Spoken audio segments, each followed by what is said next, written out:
Jadi begini, Tuhan Yesus sudah gak hidup di dunia ini, dan sebagai pengikutnya Yesus bilang gini, berbahagialah mereka yang tidak melihat namun percaya. Murid-murid Yesus tuh beruntung bisa ketemu Yesus. Kita hari ini gak bisa. Tapi jangan jadi tidak percaya. Kita gak bisa lihat udara, tapi kita bisa rasakan panasnya, dinginnya. Kita gak bisa lihat oksigen, tapi kita bisa menghirupnya. Dan kita tahu kita membutuhkan oksigen buat hidup.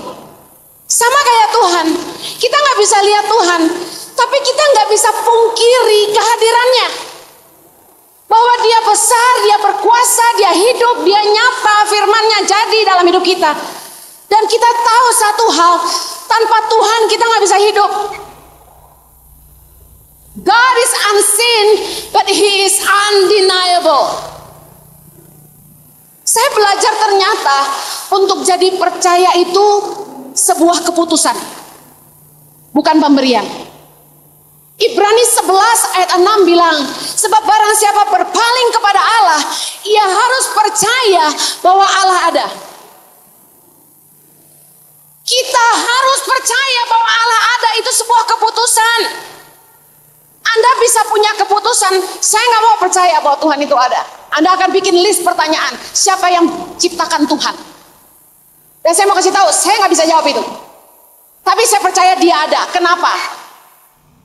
Ada sebuah kepercayaan yang dibangun dalam hidup saya. Beberapa orang Kristen imannya nggak bertumbuh.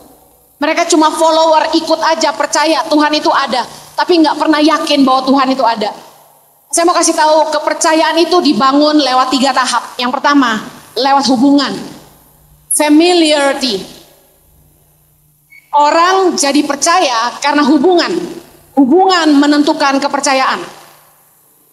Yang kedua, lewat pengalaman pribadi, personal experience. Yang ketiga, lewat komitmen yang konsisten. Saya mau bahas satu-satu. Yang pertama, bagaimana kepercayaan itu dibangun? Yang pertama, lewat hubungan atau familiarity. Kita nggak mungkin percaya sama orang yang kita nggak kenal. Semakin kita dekat dengan seseorang, semakin besar nilai kepercayaan kita. Makanya orang kalau buka bisnis, cenderung pakai adiknya, keponakannya, sepupunya. Karena kedekatan hubungan menentukan nilai kepercayaan. Jadi kalau Anda ingin dipercaya sama bosmu, Anda harus dekat dengan atasanmu. Anda nggak bisa jauh-jauh sama dia. Anda bilang gini, kalau dekat nanti gue diomelin terus. Loh, justru kalau Anda dekat, Anda mengerti dia lebih baik. Ayub 42 ayat yang kelima, sama-sama baca. Hanya dari kata orang saja aku mendengar tentang engkau, tetapi sekarang mataku sendiri memandang engkau. Saudara, Ayub itu mengalami Tuhan ketika dia mengalami hidup yang begitu pahit. Dan saya pernah tulis ini di Instagram, hidup itu kayak kopi, pahitnya bikin melek. Dulu tahun 2007, saya tuh pernah dengar tentang Ko Andi, Pastor Andi Setiawan, gembala Anda. Saya dengar dari teman, ada yang cerita gini, tahun 2007. Ada itu youth pastor, keren banget, youthnya berkembang sampai 1000 anak muda di Bandung, orangnya hebat. Saya cuma pernah dengar nama besar beliau, tapi tidak pernah kenal secara pribadi. Nah, karena tidak pernah kenal, kurang percaya. Nah, untuk belajar percaya, tuh hubungan harus terbangun. Kita perlu kenal orang itu, ngobrol sama dia, cari tahu tentang dia, baru kita bisa percaya orang itu. Tapi di titik ini, saya bilang kepercayaan belum terlalu terbangun kalau hanya sekedar cari tahu. Zaman sekarang itu serba Google. Orang sebut nama kita langsung di Google. Orang yang kenalan sama saya di awal tidak kenal, biasanya biasa aja. Kemudian begitu saya khotbah selesai, dia udah Google saya, pulangnya wajahnya lebih excited gitu. Karena udah Google. Nah, satu kali kita ketemuan waktu Jojo pelayanan di gereja lama sebelum jadi CLCC. Kak Nining sama Ko Andi datang ke hotel kami, kita ngobrol beberapa jam. Di situ langsung aku jatuh hati, ya, sama istrinya. Nah dari situ kita dekat, ngobrol banyak, ada rasa percaya. Makanya saya tuh nggak gampang-gampang rekomendasi orang pergi ke gereja. Tapi kalau ada orang tanya saya di Bandung ke gereja mana, saya bilang CLCC aja. Karena percaya. Ini nggak di endorse loh ya. Kayak kita beli makanan aja. Kita cenderung tuh pasti milih merek biskuit yang kita udah kenal. Biarpun seberapa banyak produk baru datang, kita pasti cenderung old fashion. Kita beli yang dari zaman dulu kita makan. Bener gak? Nah makanya iklan-iklan radio sama TV itu mereka berani bayar iklan yang mahal, miliatan. Meskipun cuma berapa detik iklannya, supaya apa? Diulang-ulang yang nonton sampai hafal. Pintar tuh slogan-slogannya ya. Karena nggak di-endorse, saya nggak sebut satupun ya. Nah, kita kalau makan aja, milih yang kita kenal. Karena kita percaya. Nilai kepercayaan itu mahal banget. Nah, bagaimana membangun sebuah kepercayaan? Kita perlu belajar mengenal pribadi seseorang. Gak gampang percaya orang kalau kita nggak benar-benar tahu siapa sih dia. Nah gimana caranya kita belajar percaya sama Tuhan? Ini bukan ajaran teologi, ini kewajiban. Kita harus belajar baca firman. Karena dari firman Tuhan, kita jadi ngerti, oh Tuhan tuh marah loh kalau kamu tuh kayak gini.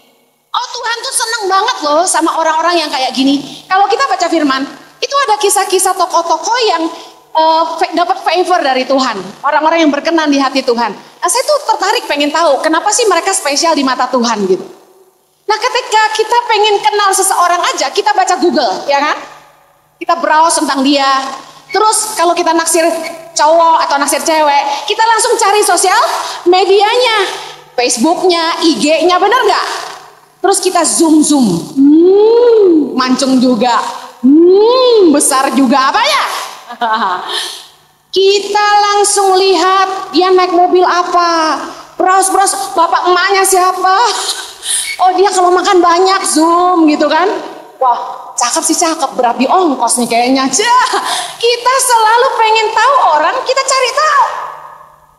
Anda kalau segetol itu pengen tahu orang, kenapa Anda nggak getol cari Tuhan? Kalau Anda pengen kenal siapa Tuhan, Anda harus mau belajar firman, belajar bangun hubungan. Nah bangun hubungan tuh gini, saya sama Kak Nining nggak sering, kami jarang bicara. Karena waktu masing-masing sangat sibuk, tapi ketika kami ada waktu, kami selalu make a time untuk ngopi, untuk ngobrol. Ketika kita ngobrol sama orang, kita makin ngerti orang ini kayak apa gitu. Anda kalau naksir orang itu ajak ngobrol sering-sering. Jangan terpesona lihat bibir tipisnya, mata beloknya, jarinya yang lentik-lentik. Percayalah, kalau udah nikah itu nggak jadi urusan buat kita. Ngobrol biar tahu isi hatinya. Karena perkataan mulut kita tuh dari hati. Jadi kalau mau tahu hatinya orang, sering-seringlah ngobrol. Saya udah pernah ngomong ini, kalau lagi dating itu jangan asik pencet-pencet. Pakai waktu buat ngobrol, pencet HP maksudnya. Lagi duduk berduaan, masing-masing sibuk update sosial media. Waktunya ngobrol. Nah ketika kita berkomunikasi sama Tuhan lebih banyak, kita jadi ngerti Tuhan. Kemudian Anda bilang gini, Kak Heni, gak bisa ngobrol sama Tuhan. Kan kita doang yang curcol. Kalau Anda semakin dekat dengan Tuhan, Anda akan mengerti bahwa Tuhan itu bisa bicara. Masalahnya, beberapa doktrin gereja membuat upaya mencari Tuhan begitu sulit. Waktu saya baru kenal Tuhan, diajarin begini, berlutut, bangun pagi-pagi jam 4, jam 5. Saat teduh tuh, nyanyi dulu 2 lagu, udah ngangkat, baca firman, bahasa roh, ribet amat ya. Konsistennya gue cuma seminggu tuh, habis itu gue molor. Serius, cari Tuhan sesulit itu, siapa yang sanggup? Ternyata enggak tuh, cari Tuhan tuh gampang. Kapan aja, di mana aja. Contoh, kalau Anda pengen kenal sama orang, dia tiap kali di WA, bisa telepon, gak dijawab. Terus Anda WA lagi, bisa ketemu, gak dijawab. Lama-lama Anda cari gak? Susah banget sih mau kenal aja, bener gak? Lagu lu, emang lu doang yang mau jadi pacar gua, yang lain banyak gitu kan. Kita udah putus asa duluan. Nah, kalau Anda berpikir cari Tuhan sesulit itu, enggak. Saya share ya, saya gimana ya. Ada ibu-ibu tanya saya gini, Ibu Heni, satu hari satu teduh berapa jam? Gawat gak tuh? Jam berapa? Saya diem. Males ngomong sama orang yang sok agamawi. Cara saya cari Tuhan gini, bangun pagi ngucap syukur. Makasih Tuhan. Thank you Lord. Terus bangun gua, toilet. Itu keluar, nggak masalah lagi. Pendeta bilang nggak boleh ke toilet, lah gua kebelat. This is real. Saya langsung ke ruangan masih kosong. Saya nyalain mesin kopi. Kemudian saya duduk ambil handphone, bukan ngecek WA, baca firman. Saya doa dulu, Tuhan mau ngomong apa sama saya hari ini. Terus saya baca firman, baca aja. Terus tahu-tahu firman itu jadi satu rema. Terus saya tulis, saya upload ke Instagram. Nah, kalian yang keenakan lihat Instagram saya, jangan malas berdoa. Ya, merenunglah firman. Udah saya bantu tulisin tuh, renungin gitu loh. Ya, jangan cuma share supaya kelihatan lu teduh, bohong lu. Terus sambil nulis gitu, saya bikin kopi. Ciheni, kok gak manggil Tuhan dulu? Ih, Tuhan lagi ngopi sama gua. Terus mau pelayanan. Di mobil saya nyetir sendiri. Saya doa. Pas aru kenceng-kenceng kadang-kadang. Kadang-kadang enggak, biasa aja. Nyanyi lagu, kadang-kadang nyanyi, kadang-kadang enggak. Terus saya ngomong sama Tuhan. Wah, aku mesti gimana ini? Tuhan mau ngomong apa nanti? Tuhan kalau nggak ngomong, gue nggak tahu lo mau kata apa. Saya ngomong gitu sama Tuhan, benar kayak gini. Terus di kamar mandi, saya masuk nyalain shower. Lord, what do you want me to do? Nih, si LCC ini selalu bikin saya stres nih. Ngasih tema baru mulu. Jadi nggak pernah tuh khotbah second hand di sini. Jadi, gue stres banget seminggu ini tau nggak? Saya masuk shower. Tuhan, ngomong dong. Kok nggak ada pewahyuan apa-apa nih? Tenang aja kamar mandinya. Kok mau ngomong apa nih besok nih soal kepercayaan nih? Jemaat CLCC kan udah dewasa, masa ngomong soal percaya lagi? Percayalah. Jadi berkomunikasi dengan Tuhan itu santai sebenarnya. Anytime, anywhere, anyhow. Pakai gaya apa juga boleh. Pernah satu kali, tahu nggak? Ini kaos tangan pengharapan nih, sekedar promosi. Positif by YTP. Satu kaos kasih makan 10 anak. Lagi saya bikin ini tuh, tahu nggak dapatnya dari mana? Gua telentang malam-malam nggak bisa tidur, mikirin mesti ngasih makan 5.000 anak, duitnya dari mana? Saya bilang, Tuhan, cari duit di mana? Aku nggak mau lo minta-minta Tuhan, aku malu. Tuhan kan yang panggil aku. Cari duit di mana Tuhan? Terus Tuhan bilang gini, inspiring words. Hah? Inspiring words? Apaan tuh inspiring word?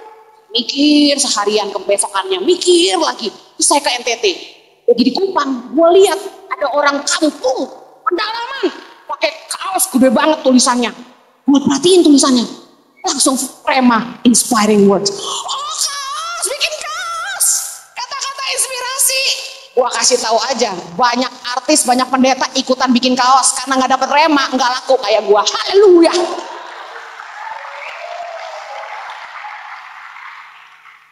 Jadi kalau mau percaya sama Tuhan, gak ada cara lain. Kalian harus cari tahu tentang Tuhan, baca firman, harus mau baca firman. Dasar males lu makanya gak bertumbuh imannya. Melin sama Mama Heni. Yang kedua, harus mau berhubungan pribadi sama Tuhan. Gimana mau percaya sama seseorang kalau kita gak kenal dia? Harus kenal dong. Alami Tuhan. Yang kedua, bagaimana kepercayaan dibangun? Tahap kedua, dari kenalan, bangun hubungan, kita mulai punya pengalaman pribadi, personal experience. ayat 1b, sama-sama baca. Allah itu bagi kita tempat perlindungan dan kekuatan, sebagai penolong dalam kesesakan sangat terbukti. Daud waktu ngomong ini, itu tuh bukan asal cuap-cuap. Daud ngalamin bahwa Tuhan itu tempat perlindungan dan kekuatan sebagai penolong dalam kesesakan sangat-sangat terbukti. Saya kalau di endorse orang sesuatu untuk naikin ke Instagram, saya coba dulu. Satu kali saya pelayanan di satu kota, dititipin ada obat. Saya punya sakit kan di pinggang tulang belakang. Katanya kayak ini kalau pinggangnya sakit semprot ini. Saya oke, tolong promosi, siap. Nah saya cobain dulu. Panas sih awalnya, panas, maju lu. Tapi tetap sakit pinggang gua. Jadi karena tidak mujarab, saya tidak iklankan. Banyak orang cuma cari untung aja. Jualan produk padahal dia sendiri nggak pakai. Kalau saya nggak mau, itu bohongin orang namanya. Lu coba dulu, bagus lu baru bantu promosi. Artinya nolong orang, karena banyak yang butuh kan. Nah, kalau kita udah cobain sendiri, kita ngomongnya juga yakin. Satu hari saya khotbah di sebuah gereja di daerah di Jakarta, asam lambung saya naik tinggi. Gara-gara banjir saya stres, asam lambung tinggi. Kemudian saya bilang sama ibu gembalanya, sorry bu, perut saya lagi nggak enak, kayaknya saya bakal ke toilet terus. Kemudian dia langsung bikinin saya obat seperti puyer, dia bilang ini dari Jepang. Bukan karena dari Jepangnya loh ya saya percaya, tapi dia bikinin obatnya dan saya minum. Beberapa menit kemudian asam lambung saya turun, sakitnya hilang.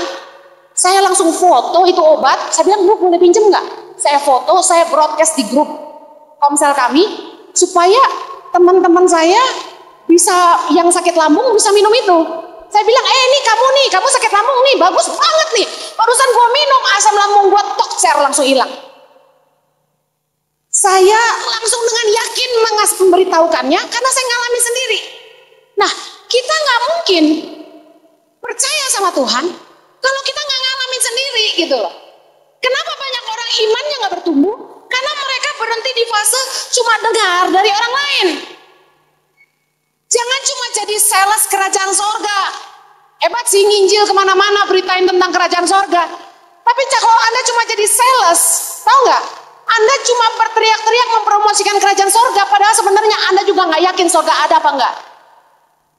Sales itu belum tentu tahu produknya. Tapi karena dibayar, mereka cerita aja. Kalau Anda pengusaha yang cerdas, memastikan karyawannya coba dulu produknya. Kita ke restoran, kita selalu tanya sama waitress, makanan apa yang kamu paling rekomendasi, ya kan? Karyawannya kalau udah bingung, apalagi taruh tangan begini. Yang mana ya? Akhirnya dia bilang gini, yang ini nih paling banyak yang pesen. Nah, kita tahu dia sendiri nggak pernah makan. Saya dengar baik. Kita tuh perlu doa supaya Tuhan, aku mau mengenal Engkau, aku mau mengalami Engkau.